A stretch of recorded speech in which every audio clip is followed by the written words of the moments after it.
Lep pozdrav! Predstavljam vam energetsko podlogo, s pomočjo katere popravljamo negativne posledice, ki jih je bila deležna hrana ali voda na svoji poti do nas.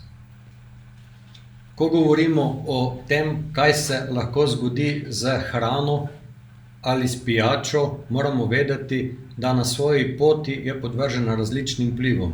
In na koncu se zgodi tudi to, da na blagajni živilo ali vodo skeniramo in pri tem poškodujemo strukture v hrani in pijači. S tem se zgodi to, da pride do porušenja naravnega ravnovesja, ki ga je pred tem imela hrana ali pijača, in takšna hrana ali pijača ni za nas polnovredno živilo. Ko kupimo v trgovini hrano, biološko pridelano, nam to nič ne pomaga, če je ta na koncu poškodovana z delovanjem skenerja, ki omogoča prenos logističnih podatkov. Takšno hrano ali pijačo lahko doma popravimo. Postavimo jo na podlogo in ta podloga ima vpliv na hrano in pijačo na način, da se zmanjša škodljive posledice, katerih je bila deležna hrana ali pijača na svoji poti ali ob skeniranju.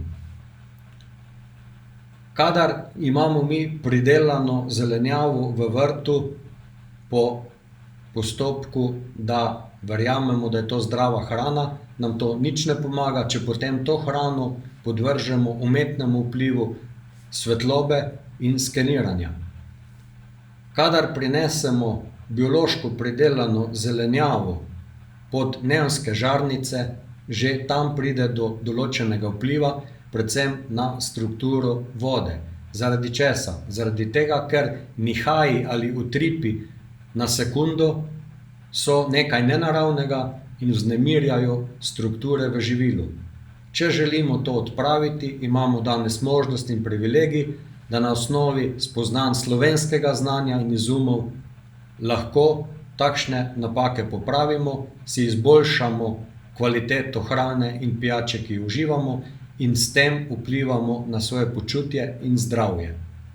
Zagotovo je velik privilegij, da lahko na osnovi tega slovenskega izuma vsi imamo boljše počutje in zdravje.